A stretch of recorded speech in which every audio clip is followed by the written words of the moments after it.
Little girl in a wheelchair gets stuck in the rain. A soldier rescues her and asks, "Where are your parents?" She replies, "I only have a dad, but he doesn't care about me." When the father, a young billionaire, sees who is helping his daughter, he is in shock. The sky was clear when the car stopped at the corner by the bookstore.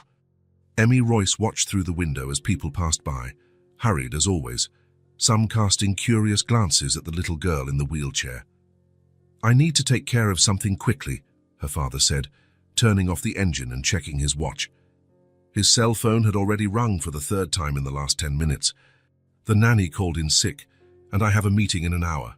Stay here on the sidewalk right in front of the bookstore." Emmy hugged her teddy bear to her chest. Mr. Buttons, with his slightly crooked button eyes, was her most loyal companion. "Will you be long?" she asked, trying not to sound disappointed. Her father wedged the cell phone between his shoulder and ear as he took the wheelchair out of the trunk. "Just wait 10 minutes, Princess. Daddy will be right back." He positioned Emmy on the sidewalk, under the small awning of the bookstore, checked the wheelchair's brake, and handed her the backpack with her snack. Her shiny red shoes dangled in the air, a gift from his last business trip. Shoes she would never use to run, but which she loved all the same. "Yes, I'm on my way," he said into the phone as he walked away. "I had a setback with my daughter. The nanny cancelled at the last minute." Emmy watched him cross the street, gesturing excitedly on the phone as he headed to the corner coffee shop. She knew he would come back, eventually. Her father would never abandon her on purpose. He just forgot that she was waiting. That time passes differently for a 6-year-old child alone on the sidewalk.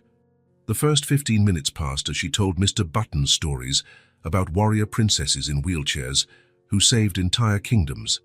Sometimes, Emmy imagined herself as one of those princesses, strong, brave, important. Not just the girl her father needed to fit in between appointments. 20 minutes passed. Through the coffee shop window, she could see her father talking to a man in a suit, both gesturing over papers spread on the table. Emmy waved, but he didn't look in her direction. "He's busy," she explained to Mr. Buttons, adjusting the makeshift bow on his furry neck. "Important grown-up stuff. Half an hour now." Her father left the coffee shop, still on the phone, but with someone else. He crossed the street distractedly, walking a few feet past Emmy without noticing her, and went into an electronics store. Emmy felt that familiar feeling in her stomach, an emptiness that wasn't hunger, but something deeper. It wasn't the first time this had happened. There was the day of the school play, when she was the only child with no one in the audience, Lisa's birthday party, when she waited at the school gate for 3 hours until Lisa's mom called her dad, and now, once again, forgotten on the sidewalk. 45 minutes. The sky began to darken, grey clouds gathering quickly. People walked faster, some already opening their umbrellas. "It's going to rain," she said to Mr. Buttons, looking worriedly at the sky. The small awning of the bookstore wouldn't offer much protection if the rain came with wind. A full hour. The first drops began to fall, shyly at first. Emmy looked for her father on the street, but there was no sign of him. The electronics store across the street was crowded, and she couldn't make out the people inside. The owner of the bookstore, a lady with grey hair, came out to bring in the small bookstand that was at the entrance. "Hello, dear," she said, noticing Emmy. "Are you waiting for someone?" "My dad?" Emmy replied. "He went to take care of something quickly." The lady glanced at the darkening sky. "Do you want to wait inside? It's going to rain hard." Emmy hesitated. "I can't. What if he comes back and doesn't find me?" The lady frowned but nodded understandingly. "I'll leave the door open. If it starts to rain hard, come in, okay?" Emmy thanked her, hugging Mr. Buttons tighter. The rain picked up, and soon the first people started running along the sidewalk seeking shelter. An hour and a half. The rain was now falling heavily, and the wind was pushing it under the small awning. Emmy tried to move her chair to a more sheltered corner, but she didn't have enough strength. In minutes, she was partially wet, the water running through her brown hair and dripping onto her blue dress. The bookstore lady appeared at the door again. "Dear, come inside. You're getting soaked." "I can't," Emmy repeated, although the rain was already making Mr. Buttons heavy and wet. "He told me to wait here." the lady sighed. I'll get something to protect you. She returned moments later with a small umbrella, which she tried to attach to the back of the chair, but the wind was too strong, and the umbrella didn't offer adequate protection. We need to call your father, the lady insisted. Do you have his number? Emmy nodded, but before she could answer, a customer called the lady from inside the store. One moment, she replied, going in quickly. In that instant, a stronger gust of wind blew the umbrella away, leaving Emmy completely exposed to the storm. The water was now streaming down her face, mixing with the tears she was trying to hold back. He'll be back, she whispered to Mr. Buttons, who was now as drenched as she was. He just forgot the time. 2 hours. The storm was at its peak. The bookstore closed. The lady had to attend to a family emergency over the phone. She had left a note on the glass for Emmy to come inside, but the girl couldn't reach the doorknob, which was too high for her small arms. The street was practically deserted. Only a few cars passed occasionally, their headlights creating reflections in the quickly forming puddles. The cold began to seep into Emmy's bones, making her teeth chatter. Her fingers were numb, barely able to hold on to Mr. Buttons. Hunger gnawed at her stomach. The snack in her backpack was inaccessible, as she would need to take the backpack off the back of the chair, something impossible without help. Important people can't wait, she murmured, repeating what she had so often heard her father say on the phone. And I'm not important. That's when she heard firm footsteps approaching on the wet sidewalk. A tall figure emerged from the curtain of rain, a woman in a military uniform, dark hair pulled back in a severe bun, walking purposefully through the storm without an umbrella. Her uniform was already soaked, but she seemed indifferent to the rain. The woman stopped abruptly when she saw Emmy. Her dark eyes widened in surprise and then immediately in concern. "My God," she said, quickly approaching and crouching in front of the wheelchair. "What are you doing out here alone in all this rain?" Emmy looked at the woman, noticing the name embroidered on her uniform, Quinn.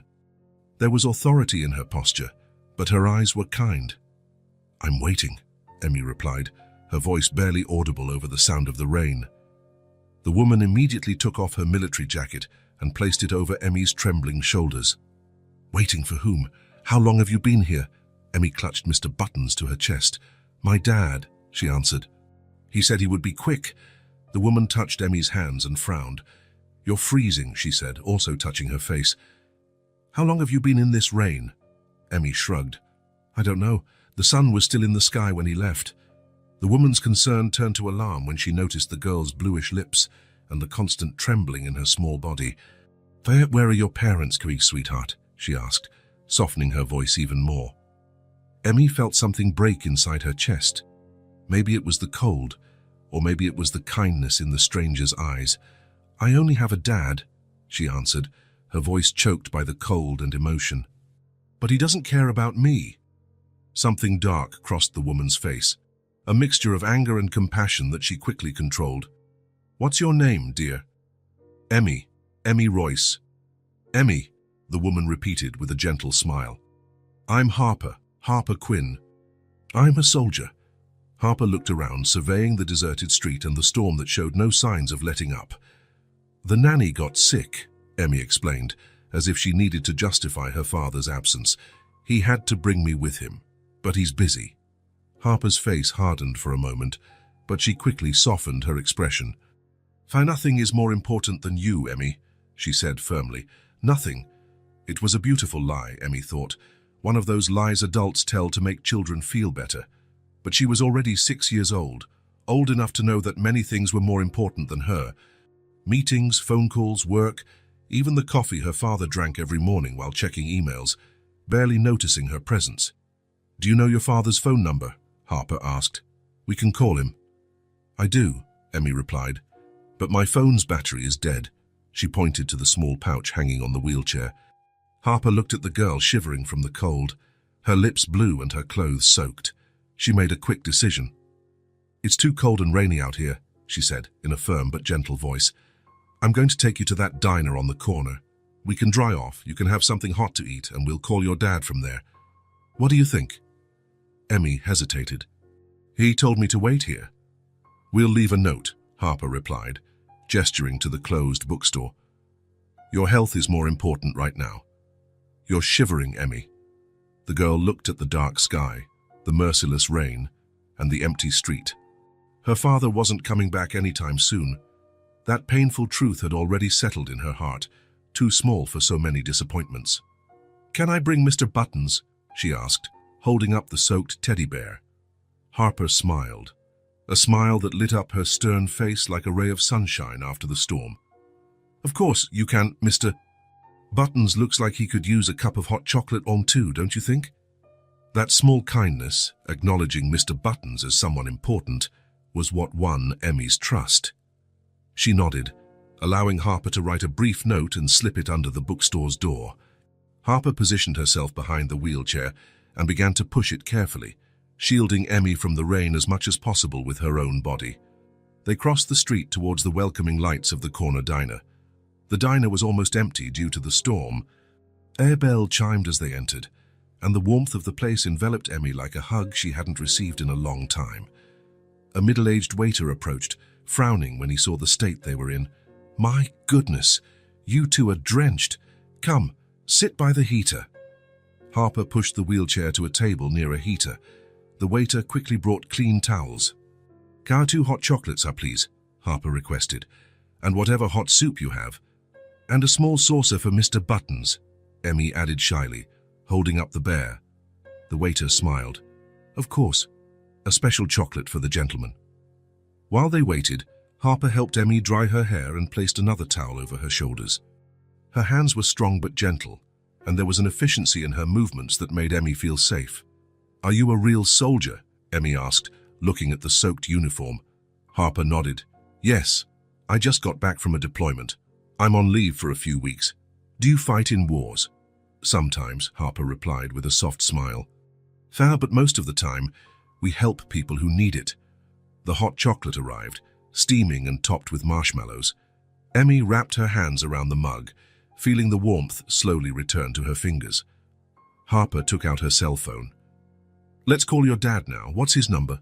Emmy recited the number she knew by heart, watching as Harper dialed. But after several rings, the call went to voicemail. "He doesn't answer when he's in meetings," Emmy explained, as if apologizing for her father's absence. "He says it's rude." Harper tried one more time, with the same result. Then she left a clear message, telling him where they were and asking him to call back urgently. The soup arrived, a creamy vegetable soup that smelled comforting. Emmy hadn't realized how hungry she was until the first spoonful. "Do you like stories, Emmy?" Harper asked, as the girl ate. Emmy nodded enthusiastically. "I love them, especially stories about warrior princesses who save kingdoms." "Warrior princesses? Not princesses who wait to be saved." "No," Emmy answered seriously. "Princesses who fight their own battles, like me." Harper smiled genuinely. "Like you. I like that." As they ate, Harper told stories of distant places she had visited, snow-capped mountains, golden deserts, ancient forests. Emmy listened, fascinated, momentarily forgetting the abandonment and the cold. "He's going to be mad," she said suddenly, concern returning to her eyes, "when he finds out I came with you." "Why do you think that?" "Because he always says not to talk to strangers." Harper took Emmy's small hand across the table. "You're safe now, and that's what matters. Besides, we're not strangers anymore, are we?" Emmy shook her head, a small smile forming on her lips. "No, now we're friends." Outside, the storm was beginning to subside, but a new storm was just beginning. Landon Royce finished the meeting with a firm handshake and a satisfied smile. The deal was practically closed, another success to add to his growing list of achievements. As he put the documents in his leather briefcase, his cell phone vibrated in his jacket pocket. "Mr. Royce, urgent messages," his assistant announced over the line. "Several, actually." "They can wait," he replied, checking his watch. "I have another appointment in 20 minutes. Sir, they're about your daughter." An icy chill ran down his spine. "Emmy, what's wrong with her?" "There are several missed calls from an unknown number and a voicemail. It seems someone found Emmy alone on the sidewalk during the storm." Landon's world stopped. The images flashed through his mind in violent bursts. The nanny's call in the morning, Emmy in her chair on the sidewalk in front of the bookstore, the promise to be back in 10 minutes. My God, he whispered, a cold sweat breaking out on his forehead. How long ago was this? The first call was almost 2 hours ago, sir. Landon dropped his briefcase, important documents scattering across the floor. It didn't matter. Nothing mattered. He ran to the elevator, frantically pressing the button as he listened to the voicemail. Mr. Royce, my name is Harper Quinn. I found your daughter Emmy alone, soaked on the sidewalk. She's with me at Maple's Diner, on the corner of 5th and Broadway. She's safe, but very scared and cold. Please, come immediately. The voice was vaguely familiar, but Landon couldn't focus on it. His daughter, his little Emmy, alone in the rain for hours. The elevator seemed to move in slow motion. Come on, he muttered, his heart pounding against his chest. How could he have forgotten? How could he have just forgotten his own daughter? When he finally reached the ground floor, Landon bolted for the exit, ignoring the surprised looks. The rain was still falling, lighter now, but he barely noticed as he ran through the wet streets. Maples was only 4 blocks away, but each step felt like an eternity. Images of Emmy alone, scared, abandoned, tormented his mind. It wasn't the first time he had neglected her. Since Sarah died 3 years ago, he had buried himself in work, using it as a shield against the pain, and Emmy, his sweet Emmy, paid the price. The Maple's Diner sign finally appeared ahead of him. Landon paused for a moment, trying to catch his breath, fixing his wet hair. What would he say to her? How could he explain the unexplainable? He pushed open the door, the bell announcing his arrival. The diner was almost empty. His eyes scanned the room until they found the small figure in a wheelchair, wrapped in towels, holding a mug of hot chocolate. And next to her, time stopped. The woman in the military uniform looked up, and Landon felt the floor disappear from under his feet. Harper. The name escaped his lips like a whisper. Harper Quinn. 8 years. 8 long years since he had last seen her. Her face was more mature, a few fine lines around her eyes, but it was still her. The same piercing eyes, the same erect posture, the same quiet strength that had always both intimidated and attracted him. "Daddy!" Emmy exclaimed, a mix of relief and fear in her small voice. Landon took a step forward, but Harper stood up, placing herself protectively beside Emmy. Her eyes, previously warm for the girl, hardened as she faced him. "She told me everything," Harper said, her voice low and controlled, but filled with a contained anger. "You always only thought about yourself." The words hit Landon like a physical blow. He wanted to protest, to explain about the important meeting, the investors, the contract that would change the company's future. But the excuses died in his throat when he saw Emmy's face, pale, with dark circles under her eyes red from crying. "Emmy, he began, his voice failing. "She was in the rain for over 2 hours," Harper continued, crossing her arms. "Soaked, freezing, alone. Do you know what she told me? That you don't care about her." Landon felt his stomach churn. "That's not true," he whispered, approaching Emmy. "I do care, I just forgot," Harper completed, the word laced with venom. "Like you forgot our plans? Our future, She stopped, glancing quickly at Emmy, who was watching the scene with attentive and confused eyes. "This isn't the time for that," Landon said, trying to regain some control. He knelt beside Emmy's chair. "Princess, I'm sorry. I got distracted with work and there's no excuse. I'm so sorry." Emmy looked at her father, then at Harper, as if deciding who to trust. The teddy bear, now almost dry, was held firmly in her lap. "I was scared," she said finally, her voice small. "I thought you had forgotten me forever." The words broke something inside Landon. "Never," he replied, his voice thick with emotion. "I could never forget you forever. I made a terrible mistake today, but I promise it won't happen again." Harper watched the scene with an unreadable expression. There was history between them, years of history, broken promises, shattered dreams. But right now, it wasn't about them. It was about Emmy. "Let's go home," Landon said, standing up. You need a warm bath and some rest. Emmy hesitated, looking at Harper. Thank you for the chocolate and the stories, she said shyly. Harper smiled, all the hardness vanishing from her face. She crouched down to be at eye level with Emmy. It was a pleasure to meet you and Mr. Buttons, she replied, gently tapping the bear's nose. You are both very brave. Landon watched the interaction, a strange feeling in his chest. Harper had always had a way with children, even years ago. He remembered how she used to talk about having a family one day, how her eyes would light up seeing babies in the park. Dreams he had helped destroy with his boundless ambition. Thank you for taking care of her, Landon said, genuine gratitude in his voice. I don't know what would have happened if, but it did happen, Harper interrupted, standing up. And it shouldn't have. She picked up her military jacket, now dry, and put it on. Landon noticed the insignias, the rank symbols. Harper had followed her path, built a career, a life without him. Let's go, Emmy, Landon said, positioning himself behind the wheelchair. Emmy held onto the arm of the chair, stopping him from moving it. She looked at Harper, an urgent question in her eyes. Can I see you again? She asked, her voice full of hope. Harper hesitated, glancing briefly at Landon before turning her attention back to Emmy. A soft smile lit up her face. You can, anytime you want. Something in Landon's chest tightened.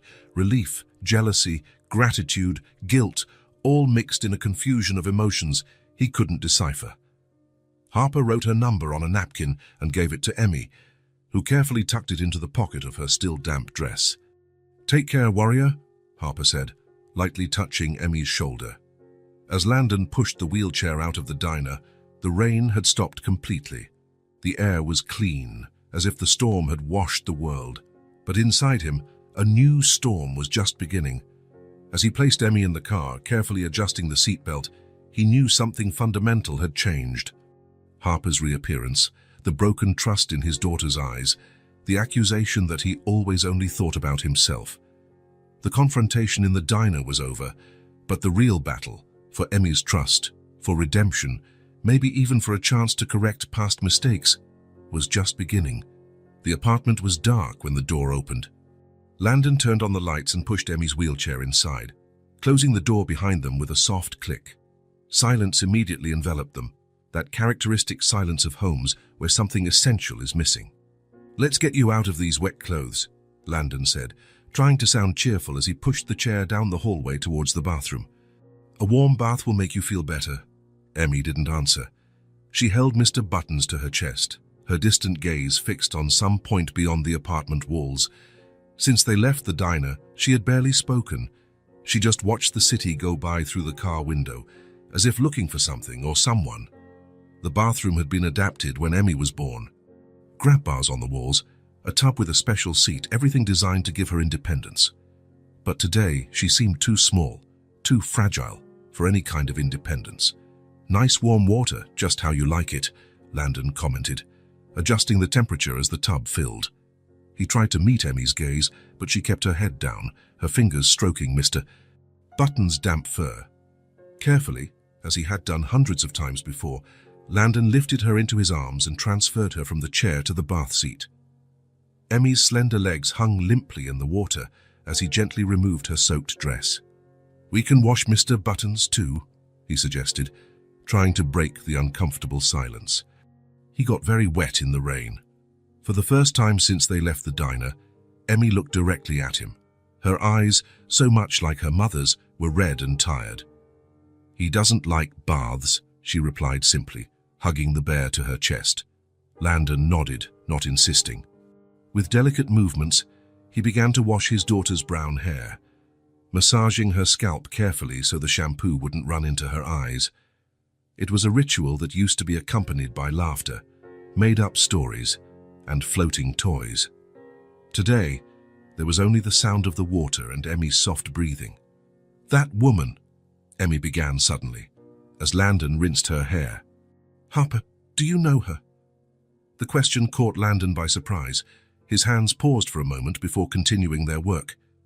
Yes, he answered cautiously. I knew Harper a long time ago, before you were born. She's a soldier, Emmy said, a hint of admiration in her voice. She told me stories about warrior princesses. Landon smiled slightly. That sounded like the Harper he knew, always full of inspiring stories, always encouraging others to be strong. She always liked stories about heroes, he commented, gently soaping Emmy's small shoulders. Why was she mad at you? The innocent question hit Landon like a punch. How do you explain the complex mistakes of adults to a 6-year-old? How do you say that Harper had every right to be furious with him, not just for what happened today, but for everything that had happened years ago? Sometimes, he began carefully, adults hurt each other without meaning to. I think I hurt Harper in the past. Like you hurt me today? Emmy asked, her voice small but sharp. Landon's stomach sank. Yes, he admitted, his throat tight. Like I hurt you today. The bath ended in silence. Landon wrapped Emmy in a large, soft towel, drying her carefully before dressing her in her favorite pajamas, the ones with stars that glowed in the dark. He carried her to her room, the walls painted a soft shade of blue, decorated with decals of clouds and birds that Sarah had chosen before Emmy was even born. He tucked her into bed, positioning the pillows to make her comfortable, and covered her with the comforter. Do you want me to read you a story? He offered, pointing to the bookshelf filled with children's books in the corner of the room. Emmy shook her head, clutching Mr. Buttons to her chest. I'm tired, she murmured, her eyes already heavy. Of course, princess. Get some rest. Landon leaned over and kissed her forehead, noticing it felt warmer than usual. Sign, I'll be in the next room if you need me. Just call, okay? Emmy nodded weakly, already closing her eyes. Landon stood there for a few moments, watching her, his chest tight with a mix of love and guilt. Finally, he turned off the light, leaving only the star-shaped nightlight on Caesar, and left the room, the door ajar so he could hear if she called. In the hallway, he leaned against the wall and let out a long, shaky sigh. The apartment had never felt so empty, so quiet. Since Sarah died in the accident 3 years ago, he had buried himself in work, using it as a shield against the pain, against the responsibility of raising a daughter with special needs on his own. And now, Harper had reappeared. Harper Quinn with her accusing eyes and firm voice. Harper, who had known him before the fame, before the money, before he became the success-obsessed man who left his own daughter forgotten in the rain. You always only thought about yourself, her words echoed in his mind as he walked to the kitchen and opened a bottle of whiskey. It wasn't true, or was it? There was a time when he dreamed of building something big, not just for himself, but to share with her, with the family they planned to have. But at some point, shared dreams gave way to solitary ambition. He sat on the living room sofa, glass in hand, his eyes wandering over the framed photographs on the walls, him and Sarah on their wedding day, newborn Emmy in her mother's arms, the three of them at a picnic in the park, before the accident that took Sarah and left Emmy paralyzed from the waist down. Guilt was a constant weight on his chest. Guilt for having survived when Sarah hadn't. Guilt for not knowing how to be the father Emmy deserved, and now guilt for having failed so fundamentally that his own daughter believed he didn't care about her. The minutes turned into hours as Landon sat, lost in memories and regrets. He checked on Emmy every half hour, finding her sleeping soundly, Mr. Buttons held firmly in her arms. It was almost 2 a.m. when a sound woke him from a restless sleep on the sofa, a low moan, followed by a faint call. Daddy! Landon shot up, knocking over the empty glass in the process. He ran to Emmy's room, finding her restless in bed, her face flushed and her hair stuck to her sweat-damp forehead. Psych, I'm here, princess, he said, sitting on the edge of the bed and touching her forehead. It was burning. What's wrong? Cold, Emmy murmured, shivering under the comforter. And it hurts. What hurts, honey? Everything, she replied, her eyes shining with unshed tears. Landon felt panic rising. He quickly went to the bathroom and returned with the thermometer, 103.1 degrees, a fever that was too high. I'll get you some medicine, he said, trying to keep his voice calm as his heart raced, and a cold compress for your forehead. In the kitchen, with trembling hands, he prepared the fever reducer the doctor had prescribed for emergencies. He soaked a washcloth in cool water and hurried back to the room. "Here, princess, this will make you feel better." He helped her swallow the medicine and placed the compress on her forehead. Emmy moaned softly, her eyes half closed, clinging to Mr. Buttons as if the bear could save her from the pain. "It hurts," she repeated, a tear rolling down her hot face. "I know, honey. The medicine will kick in soon," Landon promised, stroking her damp hair. "I'm here with you. I won't leave your side." The next few hours were a blur of changing compresses, doses of medicine, and attempts to get Emmy to drink water. The fever rose and fell, but never went down enough to ease Landon's worry. Around 4 in the morning, when the fever hit 104 degrees Celsius, he almost called an ambulance. But he remembered the doctor's instructions. It was common for children to have fever spikes when exposed to extreme conditions. If there were no other worrying symptoms, the important thing was to control the temperature and maintain hydration. "It's my fault," he whispered to his sleeping daughter, changing the compress on her forehead one more time. "I left you in the rain. I forgot about you." What kind of father does that? The guilt consumed him from the inside, mixing with the fear of losing the only truly important thing he had left. As he watched Emmy's feverish face, he remembered Harper and her harsh but true words. He had always put himself first, his goals, his career, his grief. "I'm going to change," he promised, holding Emmy's small, hot hand. "I swear, I'm going to change." Outside, the night began to give way to dawn. The first rays of sun seeped through the cracks in the curtain as Emmy's fever finally started to break. Landon, exhausted but relieved, stayed by her side, checking her temperature every 15 minutes, offering water in small sips. At 7 in the morning, Emmy opened her eyes, more lucid. Her fever had dropped to 100.4 degrees, still high, but no longer frightening. "How are you feeling, princess?" Landon asked, his face marked by deep dark circles and stubble. "Better," Emmy replied in a weak voice. "Not so hot." "That's good," Landon smiled, adjusting the pillows to make her more comfortable. "The fever is going down. Want to try eating something, maybe some oatmeal?" Emmy shook her head. "Just water." Landon nodded, helping her drink a little more water. He watched her face, still flushed from the fever, but no longer with that expression of pain that had tormented him through the night. "Emmy," he began, choosing his words carefully. "It was time to try to fix things, to start rebuilding the broken trust. About yesterday, I made a terrible mistake. So I should never have left you waiting. I should never have forgotten. The words felt inadequate, insufficient to express the depth of his regret, how much his heart ached at the thought of what could have happened. "Honey, I'm so sorry," he said finally, his voice breaking on the last word.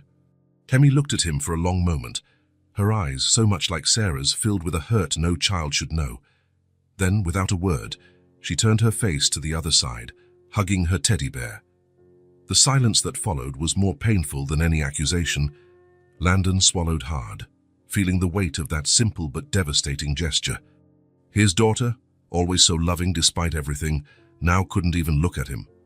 "All right," he said softly, getting up from the bed. "I'll make some oatmeal, in case you change your mind, and then I'll call Dr. Matthews to have him check on this fever." He paused at the door, looking at the small figure curled up in bed, her back to him, the bear clutched in her arms as her only comfort. "I love you, Emmy," he said, the words feeling strange on his lips, not because they weren't true, but because he realized he didn't say them often enough. "Thank more than anything in the world." He left the room, leaving the door ajar. In the hallway, he leaned against the wall and closed his eyes. The house had never felt so empty, so silent, even though they were both there. Something fundamental had been broken, and Landon wasn't sure if he knew how to fix it. The sunlight now streamed fully through the windows, illuminating the photographs on the walls, the neatly arranged toys on the shelves, all the signs of the life they had built there. But that morning, between those familiar walls, Landon Royce felt more alone than ever. 3 days had passed since the night of the fever. 3 days of heavy silence, interrupted only by brief, necessary exchanges of words. Emmy had improved physically. The fever was completely gone. The color had returned to her cheeks, but something deeper remained broken. Landon watched his daughter from a distance, feeling the chasm growing between them. She spent most of her time in her room, drawing or looking out the window, Mr. Buttons always by her side. When he entered, she didn't reject him outright, but she didn't welcome him either. She answered questions with monosyllables, avoided eye contact, and his attempts to apologize were met with that same distant look that tore him apart inside. On the morning of the fourth day, Landon made a decision. Sitting in his home office, while staring at the pile of contracts he had brought from work, contracts he couldn't even begin to review, he finally admitted to himself that he didn't know how to fix this alone. He didn't know how to reach his own daughter. The napkin with Harper's phone number was in his wallet. Emmy had saved it carefully, and Landon had found it when he washed the wet dress. He thought about calling, but something inside him said this wasn't a conversation to be had over the phone. Some things needed to be said face to face. He checked the address in the online directory. Harper Quinn, apartment 304, Westmore Building, about a 30-minute drive away. He asked Mrs. Collins, the elderly neighbor who occasionally helped with Emmy, to stay with his daughter for a few hours. "She's so quiet," Mrs. Collins commented as Landon was leaving. "Did something happen?" Landon hesitated at the door. "I made a mistake," he finally admitted, "and now I'm trying to fix it." The sky was clear as he drove through the city, an ironic contrast to the storm inside him. The Westmore Building was an old red brick building with wrought iron balconies and an air of quiet dignity. He parked in front and sat in the car for a few minutes, gathering his courage. What would he say to Harper after 8 years? How would he explain that, after everything that had happened between them, he was here to ask for help? How would he admit that he had failed as a father, just as he had failed as a partner years ago? Finally, he took a deep breath and got out of the car. The lobby was simple but well kept, with dark wood floors and a small old-fashioned elevator. He went up to the 3rd floor, each step feeling like lead. Apartment 304, the door was dark blue, with a small wreath of dried flowers hanging on it, a delicate touch that seemed so characteristic of Harper. He raised his hand to knock, hesitated for a moment, and then, before he lost his nerve, he knocked 3 times. The seconds dragged on as he waited. Maybe she wasn't home. Maybe this was a mistake. Maybe... The door opened, and there was Harper.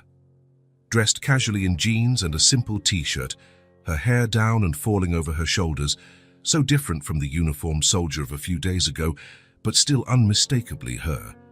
Her eyes widened in surprise, then narrowed with caution. "Landon," she said, her name coming out as a neutral statement. There was no warmth, no anger, just recognition.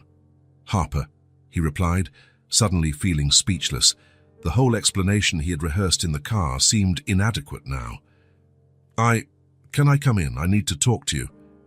She hesitated, her eyes studying his face as if looking for something specific. Finally, she stepped aside. "5 minutes," she said, her tone making it clear she was making a concession. The apartment was cozy, with light-colored walls decorated with photographs of places Landon didn't recognize. Mountains, deserts, distant villages. A small love seat occupied the center of the living room, with a coffee table covered in books and a still steaming cup. "I wasn't expecting company," Harper commented, removing some books from the sofa. "Sit down." Landon sat on the edge of the sofa, feeling out of place in this space that carried Harper's essence. The books, the smell of cinnamon tea, the meticulous organization that had always characterized her.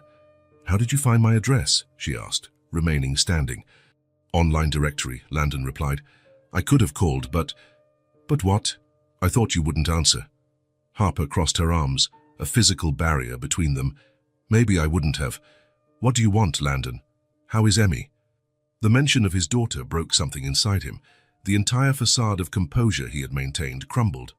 "So she's not talking to me," he said, his voice thick with emotion. "She barely looks at me. I apologize. I try to talk. I try to do anything to get a reaction. But it's like I don't exist to her anymore." Harper didn't answer immediately. Her face softened a little, her concern for Emmy evident in her eyes. "She had a high fever that night," Landon continued. "So I spent the whole night by her side, afraid that..." He stopped, unable to complete the thought. And now she's just shut down. What did you expect? Harper asked, her voice gentler, but still firm. You abandoned her in the rain, Landon.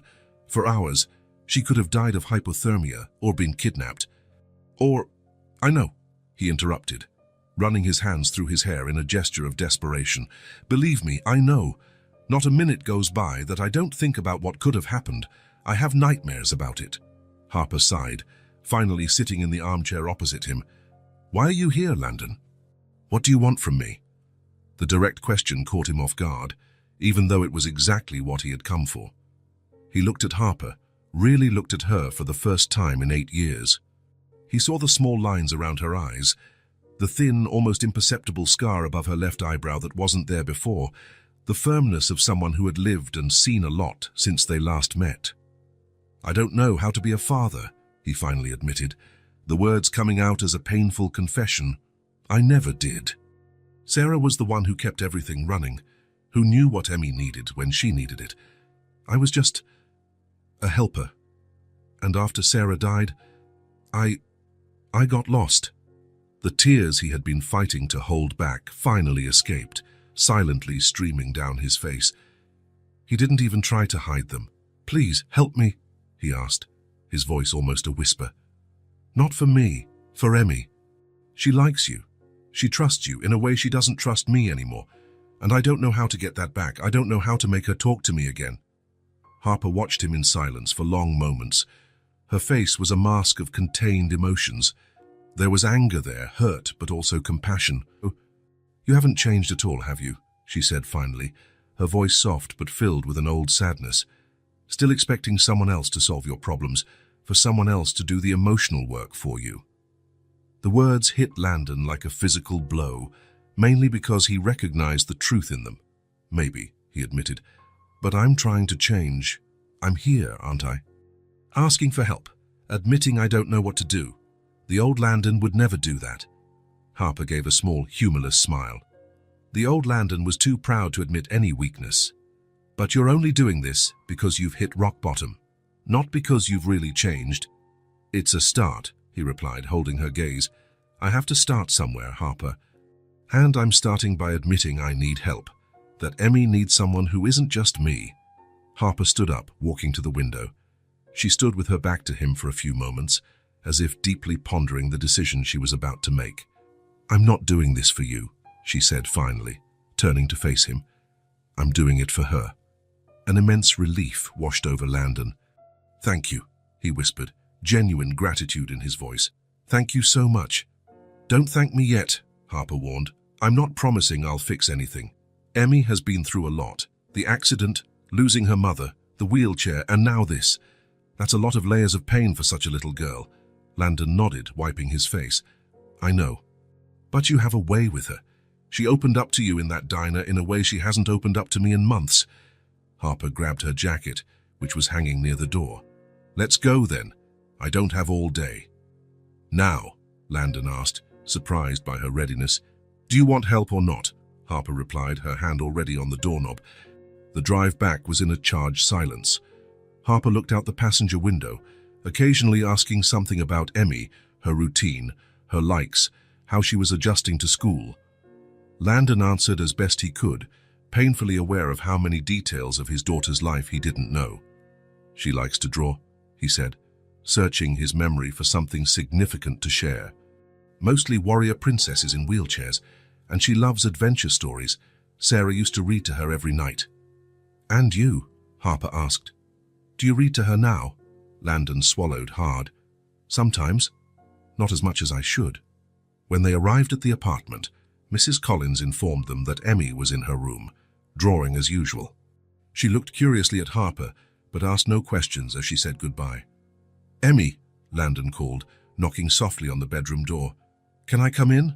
I brought someone to see you. There was no answer, but he opened the door anyway. Emmy was sitting at her small drawing table, Mr. Buttons propped up against a book beside her. She looked up, ready to revert to her distant expression upon seeing her father, when she noticed Harper behind him. Her eyes lit up instantly. Harper!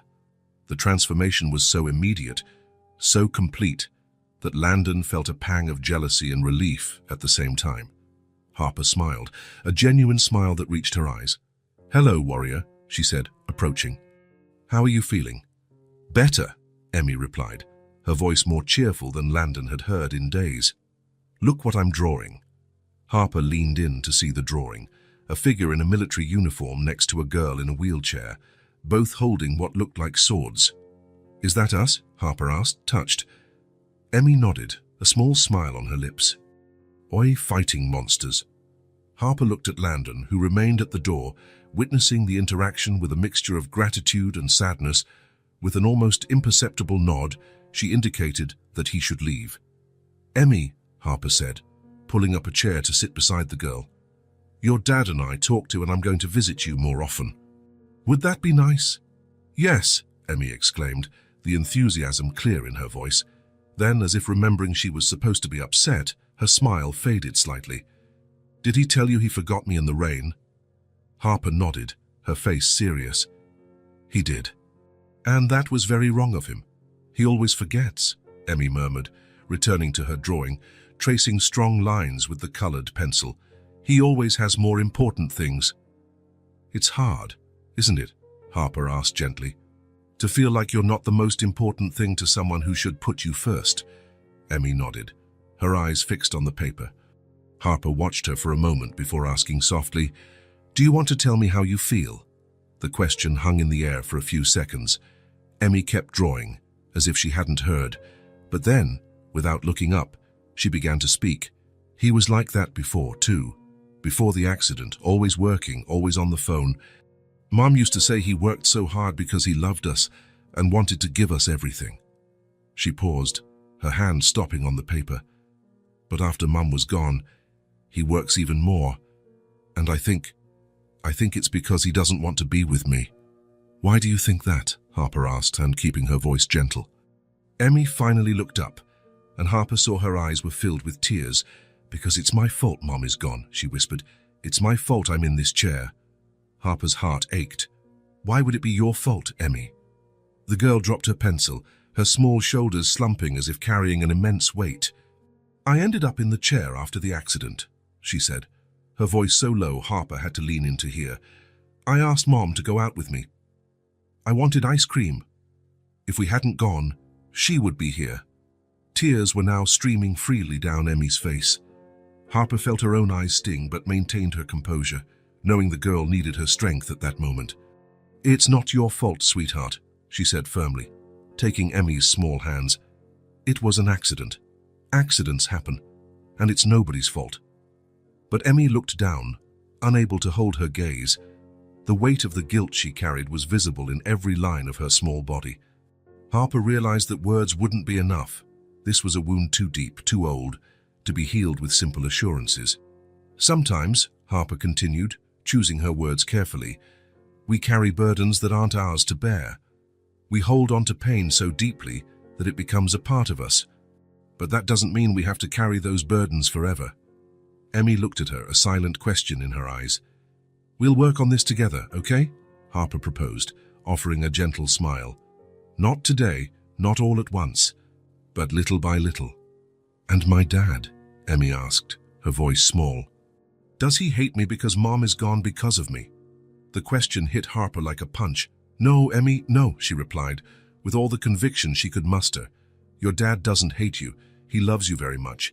He just doesn't know how to show it right now. He's lost, just like you." "Did he send you to say that?" Emmy asked, a suspicion beyond her years appearing in her eyes. Harper shook her head. "No, I'm telling you what I see. And what I see is a father who has made mistakes, but who wants to fix things." Emmy didn't seem convinced, but she didn't completely reject the idea either. She returned to her drawing, adding details to the figures fighting side by side. "Can I tell you a secret?" Harper asked after a few moments of silence. Emmy looked at her, curious. "I've felt guilty for things that weren't my fault too," Harper confessed. "And I carried that weight for a long, long time. Until I realized I was punishing myself for something I couldn't control." "And how did you stop feeling guilty?" Emmy asked. Harper smiled softly. "By finding people who helped me see the truth. And maybe Maybe I can be that person for you. Outside the room, leaning against the hallway wall, Landon listened to the conversation, tears silently streaming down his face. The weight of the realization was overwhelming. His daughter believed he hated her, that he blamed her for Sarah's death, that his distance was a punishment, not a cowardly escape from his own pain. And in that moment, he knew that Harper was exactly what they both needed. Not just to help Emmy, but to show him how to be the father his daughter deserved. Royce Enterprises occupied the top 3 floors of a skyscraper downtown. Glass and steel, modern lines, and an impeccable reception reflected the success Landon had built in recent years. The company logo, a stylized R in metallic blue, dominated the wall behind the receptionist, who looked curiously at Harper as she stepped out of the elevator. Harper wore her full military dress uniform, not out of obligation, she was on leave, but as a strategic choice.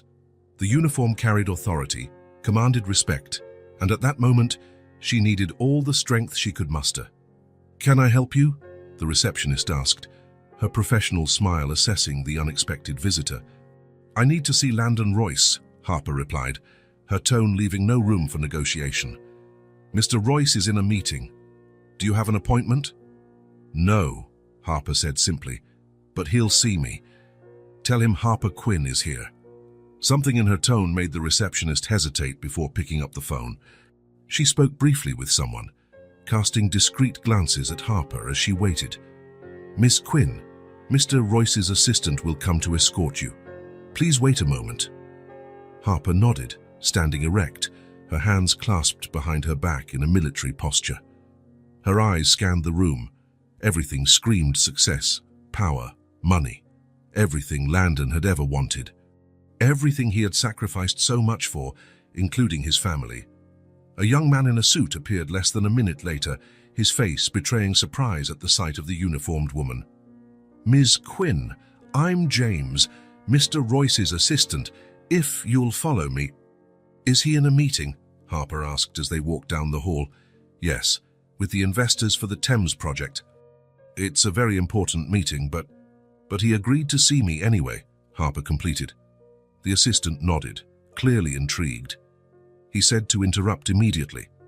That surprised Harper. The Landon she knew would never interrupt an important meeting for anyone. Maybe there was hope, after all. They were led through a labyrinth of elegant corridors to a large conference room. Through the glass walls, Harper could see Landon standing before a screen, presenting charts to a group of men and women in formal attire. He stopped mid-sentence when he saw her, and something on his face changed. "Ladies and gentlemen, I apologize, but we need to take a break," he announced, his professional tone barely hiding his surprise. "James, please offer coffee and take our investors to the break room. We will return in 15 minutes. There were murmurs of discontent, but no one protested openly as they filed out. In a few moments, only Harper and Landon remained in the room. "Harper," he said, loosening his tie, "did something happen to Emmy?" "Not today," she replied, closing the glass door behind her. "But it's been happening for a long time, and you're not seeing it." Landon frowned, confused. "What are you talking about? I've been spending more time with her since that day. I try to talk, even if she barely answers." "It's not about spending time, Landon," Harper said, approaching the table. "It's about really seeing your daughter, hearing what she isn't saying." "I'm trying," he insisted, frustration evident in his voice, "but she won't talk to me." "She only opens up to you." Harper placed her hands on the conference table, leaning forward slightly. "Do you know why Emmy shut down after the accident? Why she rarely smiles, rarely talks about what she feels?" Landon blinked, caught off guard by the direct question. "Because of the trauma. Losing her mother, becoming paralyzed. Any child would be traumatized. It's not just that," Harper replied, keeping her gaze fixed on him. "Emmy blames herself for the accident. She believes she killed her own mother." Landon's face went pale. "What? That's absurd. Why would she think that?" "Because she was the one who asked to go out that day. She was the one who wanted ice cream. In her mind, if they hadn't gone out, Sarah would still be alive." Landon sank heavily into a chair, as if his legs could no longer support him. My God, she never said anything. Of course not. Do you think a child who believes she caused her own mother's death is just going to mention it over dinner? Harper's voice was firm but not accusatory. Wayne Landon, do you have any idea the weight she has been carrying for 3 years? A 6-year-old believing she's responsible for her mother's death and her own condition. He covered his face with his hands, the shock giving way to a painful understanding. How did I not see this? Because you were too busy running from your own pain, Harper replied, softening her tone slightly. You dove into work, left Emmy with nannies and housekeepers, and when you were home, you were absent, even when you were present. Landon didn't try to deny it. There was no denying the truth Harper laid before him, raw and undeniable. So now what? He asked, looking at Harper with something close to desperation. How can I fix this? Harper straightened her posture, the uniform accentuating her commanding presence in the luxurious room. You're losing your daughter, she said, each word clear and direct. She thinks she killed her mother. It's time to act. Or you'll regret it. It wasn't a threat, but a statement of fact, simple and devastating in its truth. Landon looked down, overcome by the weight of the reality he had tried to ignore for so long. Outside the room, his assistants watched with curiosity. Investors checked their watches impatiently. Charts and projections awaited his conclusion. The empire he had built continued to run, demanding his attention, his energy, his time. James, he called, pressing the intercom without taking his eyes off Harper. Come in here, please.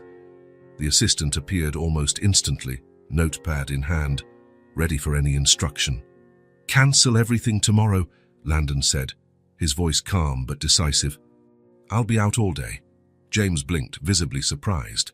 Sir, the meeting with the Japanese investors has been scheduled for months, and then we have the lunch with the board, followed by the quarterly presentation to the shareholders. Cancel everything, Landon repeated, more firmly this time. Tell them it's a family emergency.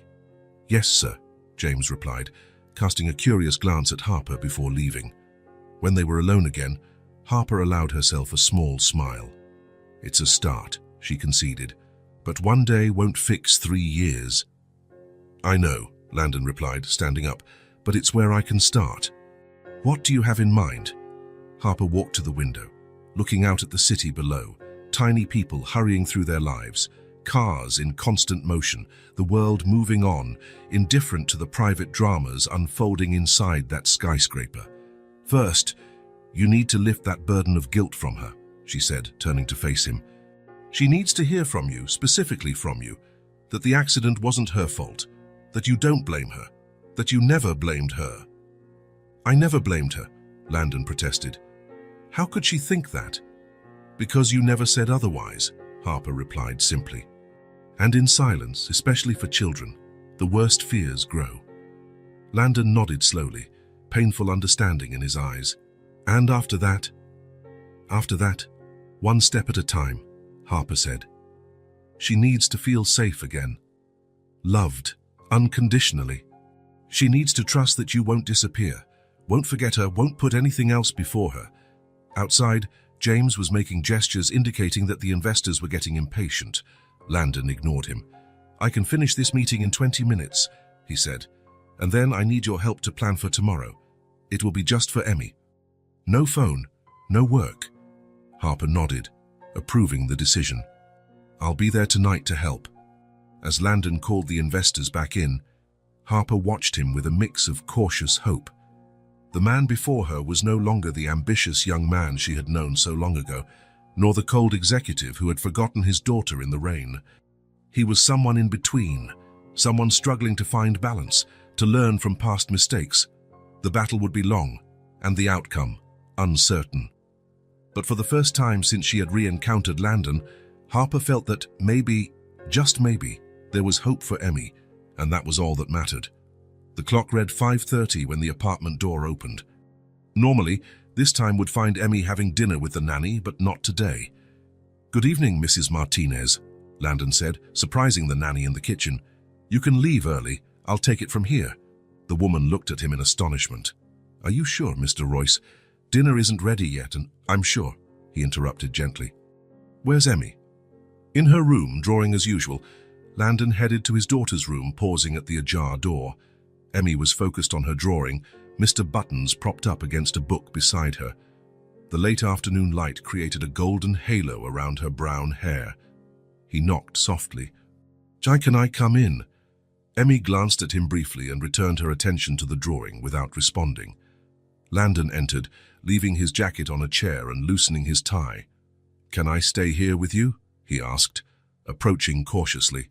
Emmy didn't answer but continued drawing. There was no refusal, just silence, neither welcome nor rejection. Landon sat on the floor beside her, his back against the wall. The drawing showed a girl in a wheelchair holding the hand of a woman in uniform. The figures were in a colorful garden, and both were smiling. It was easy to recognize Emmy and Harper. "That's very beautiful," he commented, genuinely impressed. "You draw flowers very well." A small, almost imperceptible smile touched Emmy's lips before disappearing. She picked up a purple pencil and continued coloring. "Harper called me today," Landon said after a few minutes. "She asked how you were." Emmy paused for an instant, then continued, seemingly indifferent, but her shoulders straightened. "She's coming over tomorrow night for dinner with us, if that's okay with you." "Okay," Emmy replied in a low voice, her first words to him that day. Landon felt relief at hearing her voice. "Great.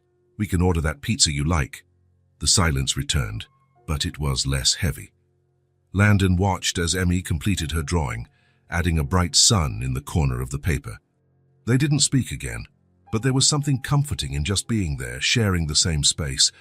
When it got dark, Landon stood up. "I'm going to finish making dinner. Mrs. Martinez started some mac and cheese. Your favorite."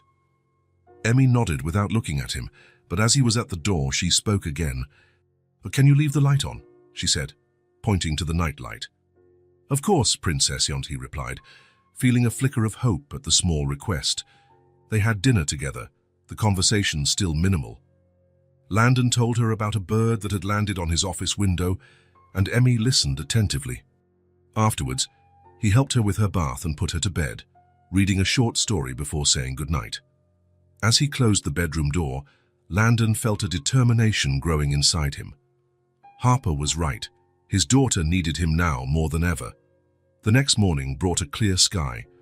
Landon woke up early, a rare thing for a Saturday, and made pancakes with strawberries and whipped cream. At 8 o'clock, he knocked softly on Emmy's bedroom door. "Good morning, sleepyhead," he called, entering with a tray. "Time to wake up." Emmy rubbed her sleepy eyes, confused by her father's presence so early. Normally, even on weekends, he would already be on the phone. Landon placed the tray on the small table and opened the curtains, letting light flood the room. "Today, we're going out, just the two of us," he announced with a smile. "No phone, no work." Emmy looked at him suspiciously, as if expecting him to cancel at any moment. "Really?" she asked, surprise evident in her voice.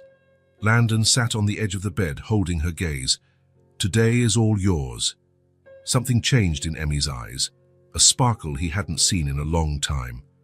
She didn't quite smile, but she nodded, a small spark of hope illuminating her face. They had breakfast together, and then Landon helped Emmy get ready. He chose casual clothes for himself, jeans and a t-shirt, something he rarely wore. When she was ready, Emmy was waiting for him in the living room, wearing a yellow dress that Sarah had bought for her before the accident. "You look beautiful," Landon said, emotional at seeing her in that dress full of memories. "Mommy liked this dress," Emmy replied simply. "Yes, she did," he agreed. "She said you looked like a ray of sunshine." The city seemed different that Saturday morning, more alive, more colorful. He drove to Central Park, a huge green space that Emmy loved. "Remember the last time we came here?" Landon asked as he pushed the wheelchair along the paved path. "It was with Mommy," Emmy replied. "How we had a picnic by the lake." "That's right," Landon agreed, surprised she remembered. "It had been over 3 years. You wanted to feed the ducks, but I said we couldn't. And Mommy hid bread in her pockets and let me throw it when you weren't looking," Emmy completed, a small smile forming on her lips. Landon laughed. "Your mother always broke the rules for the right reasons." They walked in silence for some time, Landon pushing the chair at a leisurely pace. The park was full of families enjoying the sunny day, Children running, dogs barking, couples holding hands. Near the lake, they stopped to watch the ducks. An ice cream vendor passed by, the colorful cart catching Emmy's attention. "Want some ice cream?" Landon offered. Emmy nodded shyly. "Can I have chocolate with strawberry topping?" "Of course you can," he replied, smiling at the simplicity of the request. When he returned with the ice cream, he found Emmy watching a girl about her age playing frisbee with her father. There was a shadow of sadness in her eyes. "Here you go, princess," he said, handing her the ice cream. "Be careful not to get it on your dress." Emmy took the ice cream but continued to watch the girl and her father. "They look happy," she commented. Landon followed her gaze. "Yes, they do. Were you happy with me and Mommy?" Emmy asked suddenly. The question caught him by surprise. "Of course I was," he replied, crouching down to be at her eye level. "Those were the happiest times of my life. But you're not happy now," she said, as a statement of fact. "That's not it, Emmy. It's just, after your mum was gone, I didn't know how to deal with the pain. So I buried myself in work, because there I didn't have to think, I didn't have to feel." "You don't like being with me because I remind you of Mommy?" she asked, her big eyes fixed on his. "No, my love. No," he replied firmly. "I love being with you. You're the best part of my life. It's just that I've been a coward, running away instead of facing it." Emmy looked at her melting ice cream. "I miss her too," she said quietly. "I know you do, and we have every right to, but we can't let that feeling stop us from living." They ate their ice cream in silence, watching the ducks on the lake. When they finished, Landon pushed the chair to a bench shaded by a large tree. He helped Emmy sit beside him, something they rarely did. The moment had come. Landon knew he couldn't put it off any longer. "You know, I've been thinking a lot lately," he began. "About the accident, about you and Mommy." Emmy stiffened beside him but didn't look away. "Harper told me something that broke my heart," Landon continued. "And she told me you blame yourself for what happened to Mommy." Emmy's eyes widened in shock and fear, as if a terrible secret had been exposed. "She shouldn't have told you," she whispered, tears starting to form. "She did the right thing, my love," Landon replied gently. "Because I needed to know. I needed to know you were carrying this horrible burden alone." A tear rolled down Emmy's face. Landon wiped it away with his thumb. "Honey, I want you to know that you are not to blame for what happened to Mommy," he said, holding her hand firmly. "It was an accident. You just wanted some ice cream. I should have told you this sooner. But if I hadn't asked to go out," Emmy began, her voice choked with emotion. "No, my love, it doesn't work like that," Landon interrupted. "Accidents happen, and it's nobody's fault. That driver was drunk. He is to blame, not you. Never you." The tears now flowed freely down Emmy's face, years of self-imposed guilt finally finding an escape. "You don't hate me?" she asked in an almost inaudible whisper. "Hate you? Emmy, you're everything to me. All I have left. How could I ever hate you?" Something broke inside Emmy. She rested her head on his chest, crying softly, her small shoulders trembling. Landon held her as if he would never let go, his own tears falling silently onto her hair. They stayed like that for a long time, holding each other under the tree, letting the tears wash away years of unexpressed pain. For Landon and Emmy, the world had shrunk to that bench, that moment, that reconnected bond. When the tears stopped, Emmy looked up at her father with red but lighter eyes, as if an immense weight had been lifted from her small shoulders. "Can we be happy again?" she asked, and with hope in her voice. Landon smiled through his own tears. "We're already on our way, princess." They spent the rest of the day in the park, talking more openly than they had in years. Emmy told him about school, about how some kids treated her differently because of the chair. Landon listened attentively, promising himself he would be more present. As the sun began to set, they decided to head home. Emmy was exhausted, the emotional toll of the day finally catching up with her. In the car, less than 5 minutes after leaving the park, she fell asleep in the back seat, Mr. Buttons held securely in her arms. Landon glanced in the rearview mirror, watching his daughter's peaceful face. For the first time in a long time, she seemed truly at peace. The lines of worry finally softened by sleep. A comforting feeling filled his chest, the certainty that, for the first time since Sarah's death, he was doing something right. Not as a CEO, not as a businessman, but as a father. As the father Emmy deserved. When they arrived, Landon lifted her into his arms, surprised by how light she was, how fragile she seemed in his embrace. He carried her to the apartment, feeling her heart beat against his, her soft breath on his neck. Gently, he laid her in bed, removing only her shoes before covering her. Mr. Buttons remained firmly in her hug. He sat on the edge of the bed for a moment, watching his sleeping daughter, his chest full of love. "I love you, princess," he whispered, brushing a strand of hair from her face, "and I'll never let you feel alone again." It was a promise. To Emmy, to himself, and maybe even to Sarah, wherever she was. A promise that, this time, he was determined to keep. Dinner had been a success. The pizza, half pepperoni, half 4 cheese, had quickly disappeared amidst stories and, for the first time in weeks, the sound of Emmy's genuine laughter. The change in the girl was subtle but undeniable. The trip to the park with her father had begun to unravel knots of guilt and abandonment that a 6-year-old should never have to carry. Harper washed the dishes after Landon and Emmy left, reflecting on her unexpected role in this story. 3 lives intertwined by chance, or fate, depending on how you looked at it. There was something ironic about helping Landon rebuild his relationship with his daughter when her own history with him was filled with broken promises. The clock read 9:17 when the intercom buzzed. Harper dried her hands on a dish towel, frowning. She wasn't expecting visitors at this hour. "Yes?" "Harper, it's me, Landon. Can I come up?" The surprise left her momentarily speechless. He had left just over an hour ago, taking a sleepy Emmy home. "Of course," she finally replied, pressing the button. While she waited, Harper looked around the apartment. It wasn't large or luxurious, nothing compared to what she knew Landon owned, but it was her sanctuary. Books stacked on shelves told stories of places she had served. Photographs on the walls captured landscapes of distant countries.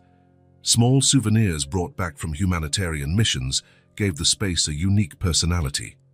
It was a modest but genuine home. The knock on the door came exactly 2 minutes later. Harper took a deep breath, instinctively adjusted her posture as she had learned in the army, and opened it. Landon stood in the hallway, without a jacket, the sleeves of his shirt rolled up to his elbows, his hair slightly disheveled, as if he had run his hands through it repeatedly. His eyes revealed a mix of nervousness and determination. "Sorry to show up unannounced," he said. "Emmy is with Mrs. Martinez. I needed to talk to you." Harper stepped aside, inviting him in with a silent gesture. Landon entered, his eyes scanning the apartment, taking in the details that made up the life Harper had built during their 8 years apart. "Nice place," he commented, stopping in the center of the living room. "Muy very you." "Thanks," Harper replied, crossing her arms. "It's not big, but it serves its purpose."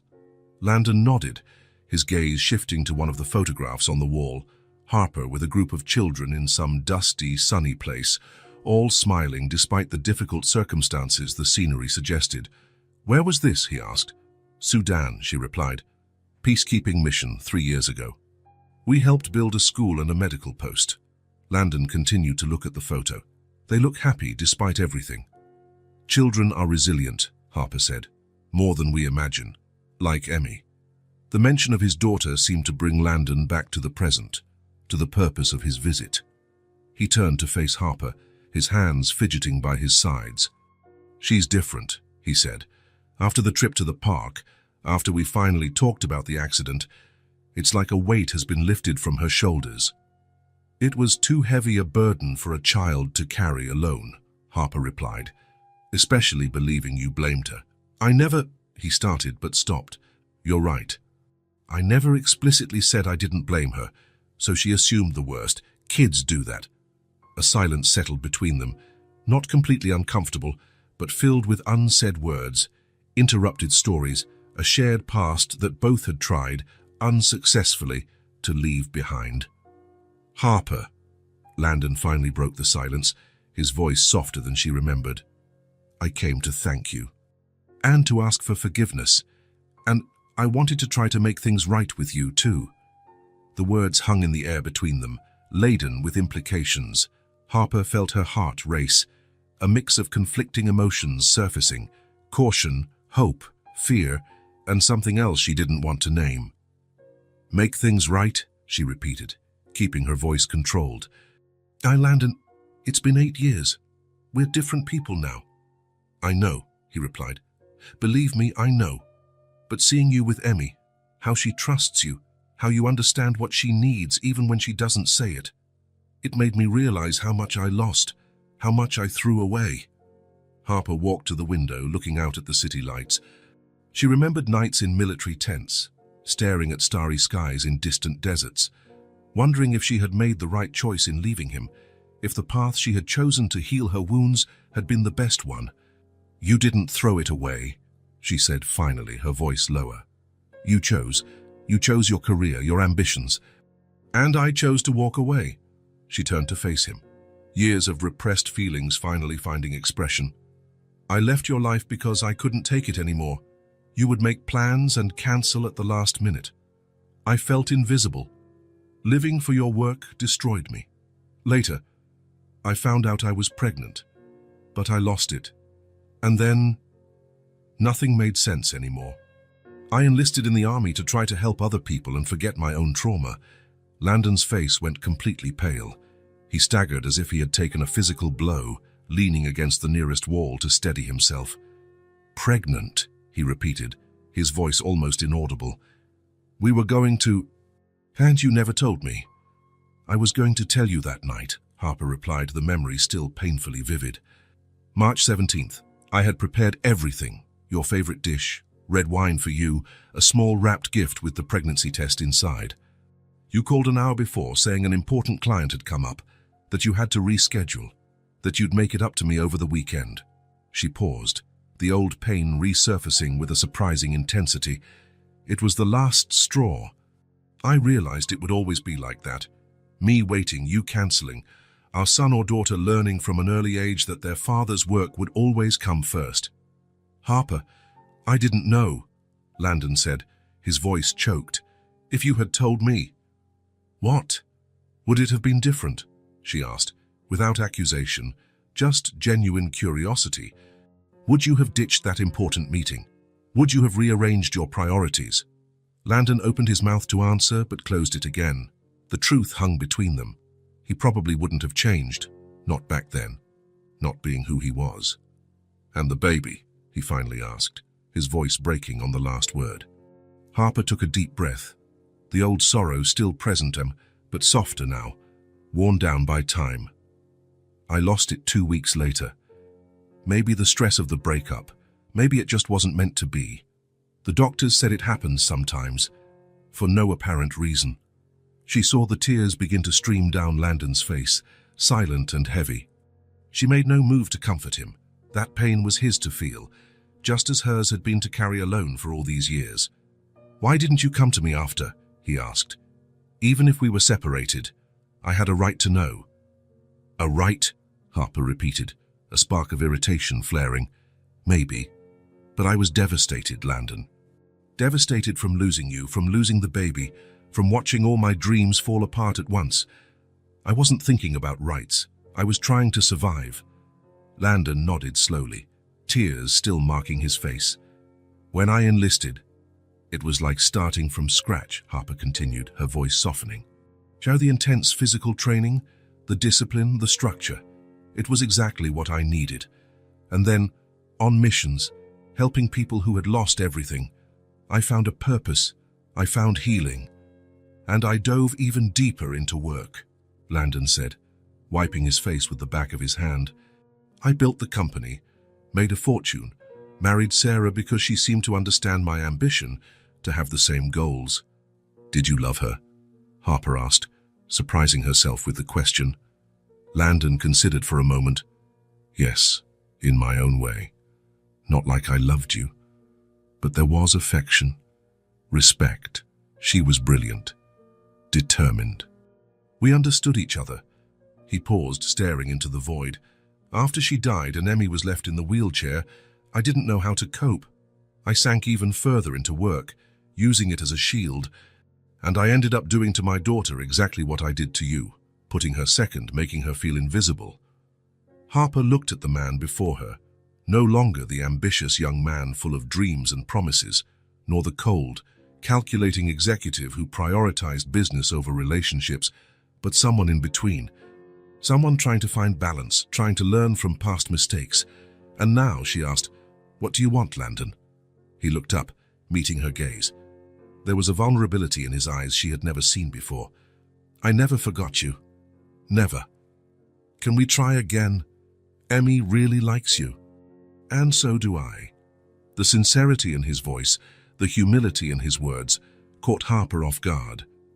She had expected many things from this conversation, but not this complete surrender, this total openness.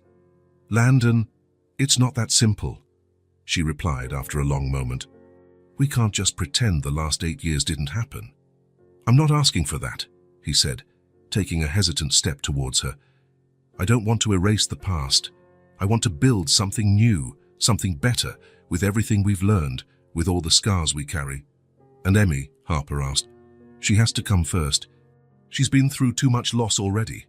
"Absolutely," Landon agreed without hesitation. "She is my priority now, my only priority." Harper was silent, evaluating the man before her, weighing his words against his actions, the past against the present. When she finally spoke, there was no longer anger in her eyes, just caution and perhaps a small spark of hope. "And let's take it slow," she said, "one step at a time. For Emmy." The relief on Landon's face was palpable. "For Emmy," he agreed, "and maybe, one day, for us." 4 weeks later, the park was painted with the colors of autumn, reds, oranges and golds creating a natural mosaic under their feet. The air was crisp but pleasant, perfect for a Sunday outdoors. Emmy had insisted on bringing Mr. Buttons, now adorned with a small scarf that Harper had knitted especially for him. "He needs to stay warm," Emmy had explained seriously. "Fall is tricky. It can get cold suddenly." The progress in recent weeks had been steady, though cautious. Harper had dinner with them 2 or 3 times a week. Landon had completely reorganized his work schedule, delegating responsibilities, turning down long trips, coming home in time for dinner every day. Slowly, Emmy's confidence blossomed, not just in her father, but in herself. Landon pushed the wheelchair along the paved path, while Harper walked beside them, occasionally pointing out a particularly bold squirrel or a colorful bird. Emmy held Harper's hand with her right hand, and every so often, she would reach out her left to hold Landon's, who would lean down to reach it. "Shall look at all the leaves," Emmy exclaimed, pointing to a particularly large oak tree that was shedding golden leaves with every breeze. "Can we make a collection?" "Of course we can," Harper replied, already bending down to pick up some of the prettiest ones. "We can press them between the pages of a book when we get home, and then make a scrapbook." "Like the one you have from your travels?" Emmy asked, her eyes shining. "Exactly like that one," Harper confirmed, handing her a perfectly red leaf. They reached a bench under a large maple tree, its leaves creating a golden canopy above them. Landon helped Emmy transfer from the chair to the bench, positioning her between them.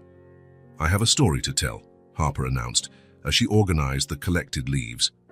"About a very brave princess who lived in a kingdom of enchanted trees." "Did the princess have a wheelchair?" Emmy asked, adjusting Mr. Buttons on her lap. "Of course she did," Harper replied with a smile. "The most magical chair in the whole kingdom, decorated with golden leaves and able to fly over the treetops when needed." Emmy laughed, a crystal-clear sound that seemed to light up the entire park.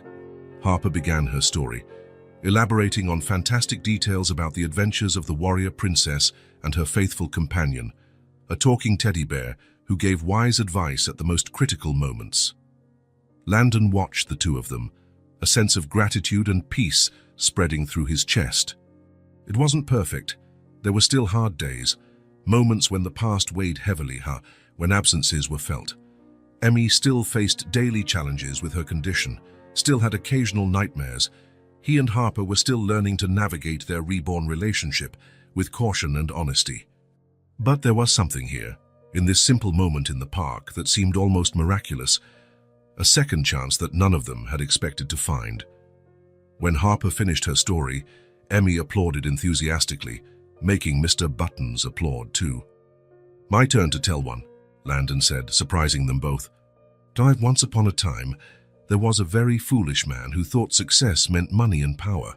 Harper raised her eyebrows, surprised by the transparency of the metaphor, but Emmy just tilted her head, listening intently, until he lost the people he loved and realized he was completely wrong.